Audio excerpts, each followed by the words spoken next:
네, 안녕하세요. 김 원장입니다.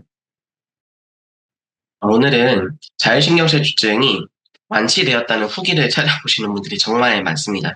아무래도 답답한 마음에 나랑 비슷한 케이스가 좋아지신 분들이 있을까, 그런 케이스가 있을까 해서 카페나 뭐 네이버나 이런 유튜브나 혹은 SNS 이런 사이트들 뒤져보시는 분들이 정말 많고, 실제로 검색해보시면 후기가 있는데 또 어떻게 보면 광고성 글들도 있고 하다 보니까 좀 정확한 정보가 없는 것 같아요. 그래서 제가 오늘은 완치후기 이런 것에 대해서 검색하시는 분들이 니즈가 나랑 비슷한 분들이 있는지 낮는지 이런 것들이 궁금할 텐데, 그런 것들에 대해서 말씀드리고 또 다시 나빠진다면 어떤 이유가 있는지 이렇게 말씀드리도록 하겠습니다.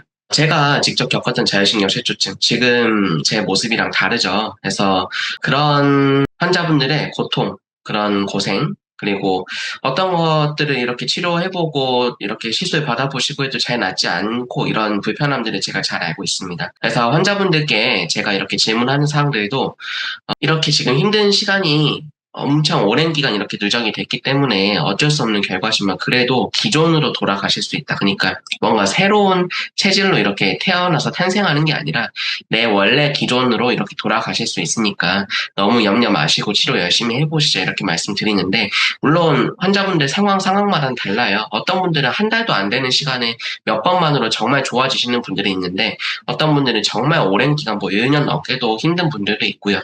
또 좋아지더라도 자꾸 반복되는 분들도 있습니다. 그래서 환자분들께 정확히 좀 이렇게 말씀드려야 될 것들을 정리해드리고자 합니다. 그래서 완치가 가능한지, 왜 좋아졌다 나빠지는지, 회복 과정은 어떻게 진행되는지, 어떤 게 진짜 회복인지 말씀드리겠습니다. 자율신경실조증 완치 후기 이렇게 검색해보면 굉장히 글들이 많아요. 그만큼 정말 힘들기 때문에 이렇게 공유되는 글들이 많은 건데, 완치보다 저는 회복이라는 표현을 좀 더 자주 사용합니다. 왜냐면 자율신경은 감기처럼 약을 먹고 딱 그냥 마치는, 그러니까 낫는 구조가 아니라 우리 몸은 24시간 통솔하는 시스템이기 때문에 하루에도 여러 번 이 편차가 발생하거든요. 그래서 이것들을 균형을 회복할 수 있는 힘을 얼마나 되찾아 나가는가를 봐야 되는 것이지, 무조건 증상이 없다, 그러니까 증상이 없게끔 만들어드리고 그냥 이제 딱 종료가 됐다, 이렇게 말씀드리기가 조금 어려운 겁니다.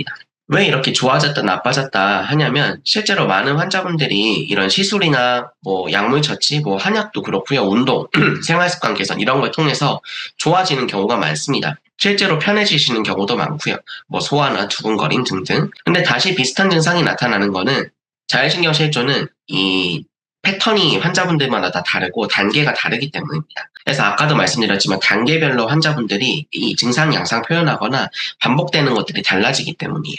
1단계, 주로 초기형 증상은 교감신경 항진기입니다. 이때는 주로 가슴이 답답하고 두근거리고 불면증, 감정 홍조, 주목공포증, 불면 이렇게 좀 불면이 초기에 나타나는 것들, 이런 것들이 나타나고요. 주로 병원의 시술들, 뭐 A 주사라고 하는 성상신경 차단술, 스내피 주사 이런 것들을 통해서 회복이 잘 됩니다. 그리고 몸 입장에서도 교감신경이 항진되는 게 조금 오랜 기간 유지가 되면 이를 내리기 위해서 부교감신경, 내 몸을 회복 재생시키는 신경이 같이 활성화가 되는데, 이 긴장들이 너무 둘 다 과하게 활성이 되면 이제 브레이크를 계속 많이 밟게 되는 시기가 나타납니다. 그래서 긴장이 심한데 동시에 피곤하고 나른해지기도 하고, 쉬어도 개운해지지 않고, 공황 발작이 반복됐다가 이렇게 좀 사그라들고 몸이 내 뜻대로 움직이지 않는 느낌이 이때는 나타납니다. 이때도 마찬가지로 교감신경이 아직 항진되어 있어서 반복 발작이 되더라도 안정시키는 이런 시술을 통해서 도움이 되는 경우는 많습니다. 근데 이때부터는 효과가 조금 짧게 느껴지고 자꾸 반복돼요. 왜냐하면 이제 교감신경뿐만이 아니라 부교감신경의 균형이 흔들리기 시작하기 때문입니다. 그 다음으로는 부교감신경 저하기입니다. 오랜 시간 회복을 담당하는 부교감신경이 이제 항진이 되었다가 교감신경이 항진되는 것을 이기지 못하면 부교감신경은 저하가 돼서 회복 탄력성이 점차 떨어집니다. 그래서 몸을 회복 재생시키지 못하기 때문에 잠을 잘 이렇게 주무셔도 개운하지가 않고 브레인 포그, 멍한 증상들, 만성 피로, 소화가 잘 안 되는 증상 이런 게 나타납니다. 그래서 예전에는 교감신경 주사, 자율신경 주사, 스내피 주사 이런 걸 맞으면 좀 편했는데 지금은 며칠 안 가고 너무 힘들다 말씀 주시는 경우가 많습니다. 왜냐하면 이제 회복시키는 부교감신경이 떨어져 버렸기 때문에 이 교감신경만 치료하는 것으로는 회복이 잘 안 되는 거죠. 그리고 가장 만성 단계, 교감신경과 부교감신경이 모두 떨어져 버린 단계입니다. 이때는 피곤하고 개운하지도 않고 브레인 포그가 지속되고 스트레스가 너무 심해지는 것들을 이겨내지 못하고 소화도 안 되고 불면증도 계속 시달리고 해서 이전 증상이 자꾸 반복되는 증상이 나타납니다. 몸이 회복 탄력성이 완전히 떨어져 버린 거예요. 그래서 조그만 자극에도 계속 흔들리기 때문에 재발하고 재발한다고 느끼시는 겁니다. 회복 과정도 이때가 정말 더 오래 걸립니다. 그래서 현대 한의학적으로는 이 단계들을 잘 환자분들마다 체질적인 특성, 단계적인 특성을 규명을 해서 이런 것들을 전체적으로 분석을 하고 신경 압박이 있는지 그리고 신경절에 문제가 있는지 보는 구조적인 접근 그리고 잘 먹고 잘 자고 잘 싸고 삶잘을 회복시키는 기능적인 접근을 진행합니다. 구조적인 접근은 내 몸의 신경절들은 내 몸 척추나 이런 귀 쪽, 머리 쪽 혹은 꼬리뼈 쪽에 부교감신경, 교감신경이 분포합니다. 해당 부위들이 압박이 있다면 긴장이 되고 신경 기능이 떨어짐에 따라서 점차 이 자율신경 기능이 떨어지게 됩니다. 그래서 해당 부위를 이 날카로운 도침을 통해서 압박을 풀어드리는 시술을 하게 되면 압박이 풀리고 뻐근한 것들이 풀리면서 시원해지고 자율신경 기능이 재생되는 이런 기능을 발휘하게 됩니다.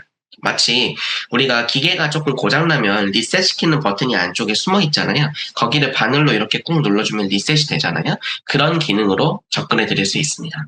근데 이것만으로 이제 치료가 잘 안 되니까 다른 것들을 보는 건데 해당 부위에다가 마치 스냅피 주사나 신경차단술처럼 주사요법을 환자분들의 체질 혹은 병리적 특성에 맞게끔 주사요법을 쓰는 것을 약침요법으로 진행을 합니다.